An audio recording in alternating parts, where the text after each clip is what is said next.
안녕하세요. 살아있는 책 산책입니다. 오늘 산책길의 책은 황농문 교수의 몰입입니다. 이미 너무나 유명한 책인데요. 주 52시간 근무를 하면서도 일의 성과가 보여야 하고 원격 수업을 진행하면서도 학습자들의 학업 성취가 극대화되어야 하기에 일에서의 몰입도와 학업에서의 몰입도가 다시 중요해지고 있습니다.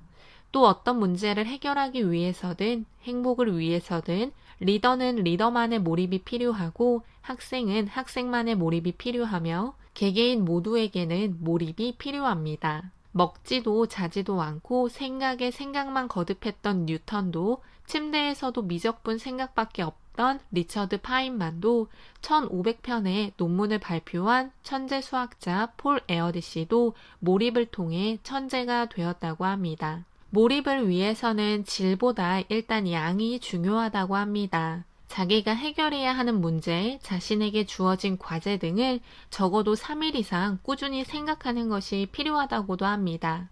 몰입 이론의 대가인 미하이 칙센트미하이 교수는 몰입을 플로우라고 이야기하였습니다. 의식이 경험으로 꽉 차 있는 상태로 각각의 경험이 서로 조화를 이루고 느끼는 것과 바라는 것, 생각하는 것이 하나로 어우러지는 것이라고 말했습니다. 경험해보지 못했다면 사실 와닿는 내용은 아닐 텐데요. 이 책의 프롤로그에 있는 예시가 아마 더 와닿지 않을까 싶습니다. 아프리카 초원에서 사자를 만났을 때 어떻게 빠져나갈지만 궁리하게 되는 그 상태가 바로 몰입이라고 합니다. 몰입은 과제의 난이도도 높고 자신의 실력도 높은 상태에서 진행이 된다고 합니다. 그리고 과제의 난이도가 월등하게 높았을 때는 특별한 몰입을 체험할 수도 있다고 합니다. 미하이 칙센트미하이 교수는 몰입을 쉽게 하기 위해 목표가 명확해야 하고 일의 난이도가 적절해야 하며 결과의 피드백이 빨라야 한다고 이야기했습니다. 목표가 불분명해도 몰입이 쉽지 않고 난이도가 너무 쉬우면 그 역시 몰입이 쉽지 않으며 어려운 과제를 부여받았을 때 피드백을 받지 못한다면 그 역시도 몰입은 진행될 수가 없다고 합니다. 또한 몰입은 직업에 따라 하는 일에 따라 다르게 표현하지만 고도로 집중된 상태라는 본질에는 변함이 없으며 몰입을 한번 경험하고 나면 일상생활을 하다가도 조금만 노력해서 내가 몰입을 원할 때 몰입할 수 있게 된다고 합니다. 몰입에 들어가기 위해서는 자기가 해결하고자 하는 문제를 명확하게 설정하라고 합니다. 명확하지 않으면 집중이 어렵다고 합니다. 몰입을 위해서는 몇 주 전부터는 자신이 해결하고자 하는 문제와 관련된 다양한 서적, 문헌 등을 읽으며 배경 지식을 습득해야 한다고 합니다. 스포츠 선수들이 몰입을 하기 위해 일정 수준이 되어야 하는 것처럼 고도의 집중을 위해서는 일정 수준의 지식이 있어야 한다고 합니다. 또한 어떻게 하면 되는가 라는 물음보다는 왜 그렇게 되는가 라는 물음을 지속하라고 합니다. 어떻게 하면 된다는 질문은 여러 가능성을 염두하지만 왜라는 질문은 대체로 한 가지의 답을 찾기 때문이라고 합니다. 몰입할 수 있는 환경도 확보되어야 한다고 합니다. 쉽지 않아 보이지만 몰입을 위해서는 최소 일주일은 투자해야 하며 몰입 상태에서는 다른 사람들의 이야기를 듣기 힘들기 때문에 그 부분도 미리 양해를 구하라고 합니다. 뿐만 아니라 외부 정보를 차단하는 것도 중요하고 혼자만의 공간도 필요하다고 합니다. 규칙적이고 땀을 흘리는 운동을 1시간 정도 진행하는 것도 몰입에 도움이 된다고 하며 단백질 위주의 식사가 필요하다고 합니다. 집중과 강도가 높은 상태인 몰입은 활발한 두뇌의 활동을 요구하기 때문에 단백질 소모가 많이 된다고 합니다. 천천히 생각하기는 몰입을 위해 중요하다고 합니다. 연구, 사업 등과 관련해 고민이나 걱정이 머리를 떠나지 않는 경우가 종종 있다고 합니다. 고민과 걱정이 효과적인 몰입을 이끌어내기도 하지만 스트레스를 많이 받게 하기도 하는데요. 따라서 문제 해결을 위해서 필요한 것은 몰입 상태이지 걱정, 스트레스, 위기감은 아니라고 합니다. 그래서 천천히 생각하기, 슬로우 띵킹이 필요하다고 합니다. 천천히 생각하기는 명상에 가까운 행위라고 하는데요. 명상을 하듯 마음을 차분히 하고 자신이 고민하는 문제를 천천히 생각하라고 합니다. 마감 시한이 다가오는 작가가 폭발적으로 글을 쓰는 경우가 있는 것을 보면 일정 부분의 스트레스나 위기감이 몰입 상태를 만들 수도 있다고 개인적으로는 생각합니다. 하지만 천천히 생각하기, 몰입을 훈련함으로써 위기감을 느끼지 않고도 부정적인 스트레스를 느끼지 않고도 자기에게 주어진 일, 해야 하는 일을 잘 해낼 수 있다면 그것이 훨씬 더 긍정적이라고 생각합니다. 학습에서의 몰입도 다루고 있습니다.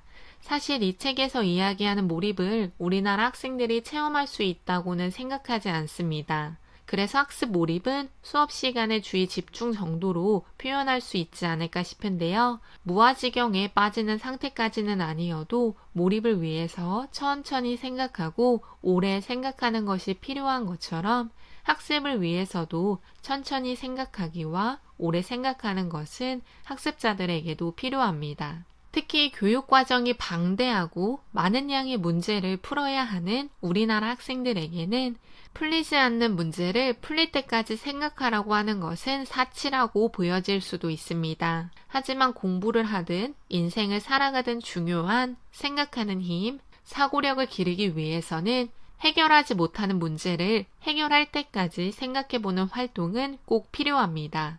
또한 현대사회의 인재상의 자질로 항상 이야기되는 창의성을 기르기 위해서도 풀릴 때까지 생각해보는 활동은 중요하다고 합니다. 소프트뱅크 손정희 회장도 몰입사고를 통해 사업 아이디어를 얻었고 혼다 소이치로 역시 몰입적 사고로 엔진을 개발했다고 합니다. 빌 게이츠는 이미 많은 사람들이 알고 있었던 Think Week 사고 주간을 통해 몰입적 사고를 즐겼다고 하며 마이크로소프트 비전 중 상당수가 이 사고 주간에서 나오는 것으로 보여진다고 합니다. 이처럼 기업의 CEO들도 몰입을 해야 한다고 합니다. 사원들 역시 몰입이 필요한데요.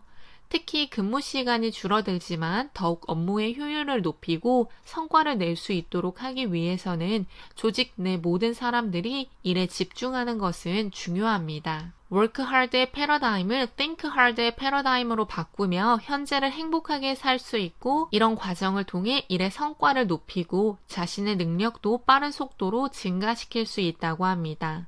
원하지 않는데 억지로 일을 하는 work hard 패러다임이라고 한다면 think hard는 자기가 원해서 하는 것이기 때문에 효율이 엄청나다고 합니다. think hard는 학습이나 일을 하는 과정 자체에서 즐거움을 얻는다고 하는데요. 운동하는 행위가 목적이 되는 것처럼 일을 수행하는 행위 자체가 목적이 될 수 있다고 합니다. 기업에 속한 모든 사람들이 몰입을 경험하게 하기 위해서는 하나의 일에 집중하도록 하며 회의를 짧게 하라고 합니다. 몰입도를 낮추는 것이 간섭인데 회의가 이 간섭에 들어간다고 합니다. 사고 주간과 사고를 할 수 있는 방을 제공하라고 하며 몰입을 전임으로 하는 사람을 선정하라고 합니다. 몰입해서 생각하는 것을 좋아하고 그것을 통해 문제를 잘 해결하는 사람을 골라 몰입 전임자로 선정하며 다른 업무를 경감해주고 1년 중 몇 달을 사고할 수 있는 방에서 집중적으로 생각만 하게 하라고 합니다. 우리나라 기업에서는 월급을 주는 것이 아깝다고 생각하지 않을까 싶은데요. 그만큼 생각을 하고 집중을 하고 몰입을 하는 것이 기업에서도 중요하다는 것을 황농문 교수는 말하고 있다고 생각합니다. 책의 마지막 장에서는 몰입의 단계를 제시하고 있습니다. 글로는 어렵게 표현되어 있지 않은데요. 막상 해보면 잘 안 될 것 같다는 생각이 듭니다. 현실적으로 가능할까? 라는 의문도 듭니다. 1단계는 풀리지 않는 문제를 20분간 생각하고 하루에 5번 2주 이상 연습하라고 합니다. 이를 통해 생각하는 습관을 들이게 된다고 하며 2단계는 풀리지 않는 문제를 2시간 동안 생각하라고 합니다. 하루에 한 번 2주 동안 연습하라고 합니다. 2단계를 통해서는 힘들이지 않고 오래도록 생각하는 방법을 터득하게 된다고 합니다. 3단계는 좋아하는 운동을 규칙적으로 매일 1시간씩 하고 풀리지 않는 문제를 매일 2시간 동안 생각하라고 합니다. 그리고 쉬는 날에는 하루 종일 생각하라고도 합니다. 최상의 컨디션을 만드는 것은 몰입에서 중요하다고 합니다. 4단계는 풀리지 않는 문제를 7일 동안 생각하라고 합니다. 고도의 몰입 체험을 경험하는 의미가 있다고 하는데요. 마지막 단계 5단계는 한 달 이상의 지속적인 몰입을 체험하라고 하며 이를 통해 가치관이나 삶의 의미가 변화하게 될 수도 있다고 합니다. 변화가 엄청나게나 빠른 사회에 해결해야 하는 문제가 산더미처럼 각자 앞에 쌓여있는 것들이 많은 지금 몰입이라는 경험을 얼마나 많은 사람들이 할 수 있을까 하는 의문이 지극히 개인적으로 들었습니다. 하지만 황농문 교수가 말하는 몰입까지는 아니어도 일정 기간, 일정 강도로 생각을 하고 행동을 하는 것은 필요합니다. 너무 생각하지 않고 무언가를 판단하고 수동적으로 행동하는 사람들이 많기 때문인데요. 내가 생각하는 것들이 모여서 나를 만든다는 것처럼 충분히 생각하는 것은 노력해야 하는 가치가 있습니다. 생각을 꾸준히 하고 깊게 하고 더 나아가 집중해서 무언가를 해결하려고 하는 연습을 지속적으로 하다 보면 아마 몰입이라는 상태를 경험하게 되지 않을까 합니다. 오늘 산책길의 책은 황농문 교수의 몰입이었습니다. 감사합니다.